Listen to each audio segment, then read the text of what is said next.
Hello ladies and gentlemen, the Deceptiwolf here, bringing you something very special for Guerilla reviews, something large and impressive, Energon Scorponok. Energon Scorponok has some very interesting features, one of which is sounds. Don't worry, you'll be hearing a lot of them later on. Anyway, the sound box is contained on this part of his tail, and is very hair trigger, but like I said, we'll cover that in a little bit. Scorponok's gimmicks, despite what you might think, are not as obtrusive as one would originally imagine. We will start with the tail. You pull back on it from the top here, on what it looks like the cockpit, and you get some gun sounds accompanied by the guns on the top right here. In his claws, you have missile launchers. First you open them up. Several ways of doing that.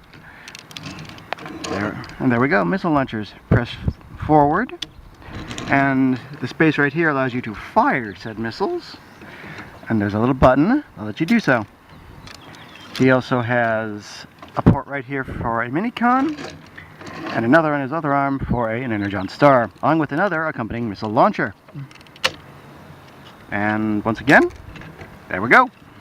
Simple and effective. Scorponok does have cast wheels on the bottom of his treads here, so he can roll along quite nicely. Also, if you press this little button right here, while doing so, you get a nice little trundle sound. Neat, yes? Now let's move on to his vehicle mode, his hover jet, which while looking a little silly is still rather interesting.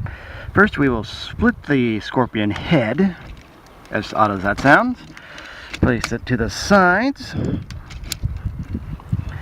then we will bring the legs up and around here, then we'll bring his tail, along with the massive amount of sound effects. I told you it was hair trigger.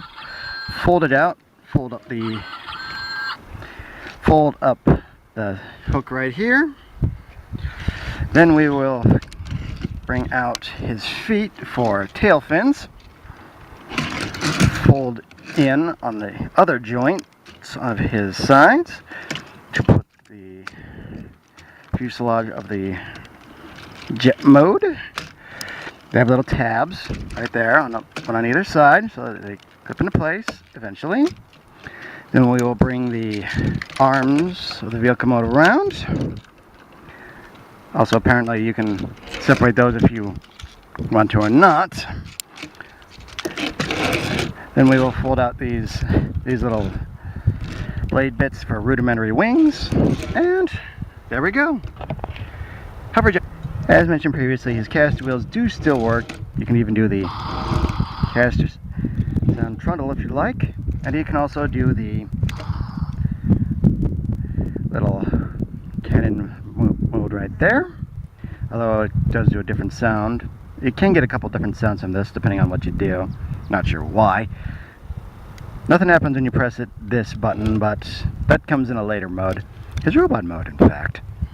Speaking of robot mode, let's get down to the main attraction of this spot, the robot mode. First we'll fold the feet back in,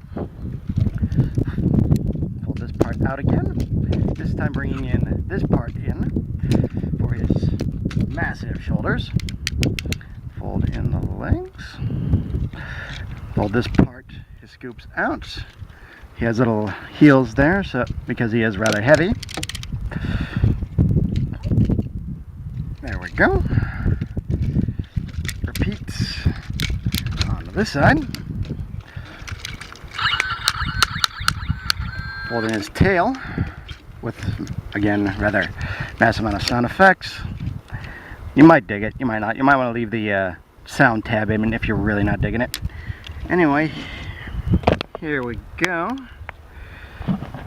I imagine if you're a G1 owner of this Scorponok, you've probably seen this side before, a headless one.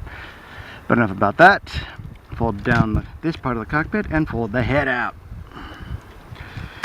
And there we go. Energon Scorponok in robot mode. As for the final sound effect the tail can do, once this part is pressed down and you press this part back again, you get much more of an articulated sound from the tail. Why you don't have this instead of the little articulation from sound is beyond me. One other interesting little feature is that With the right posing in his arms, you can indeed use his missiles again as weapons, although it's not as impressive as it is in the Scorpion mode. As for articulation on Scorponok, it's rather simple, but it's a rather large toy. You have a swivel jointed head, tricky double swivel jointed shoulders because of how they're made, swivel jointed elbow. You can also have his hands open up, but they can't really swivel all that well. Swivel joint on the hips, 90-degree tilt with a massive click in the knees, and a little bit of swivel joint in the feet, although that's mostly just to accommodate him able to stand. That rips it up for this review. I am the Deceptiwolf. This has been Energon Scorponok, and again I remind you all, free your mind, free your toys.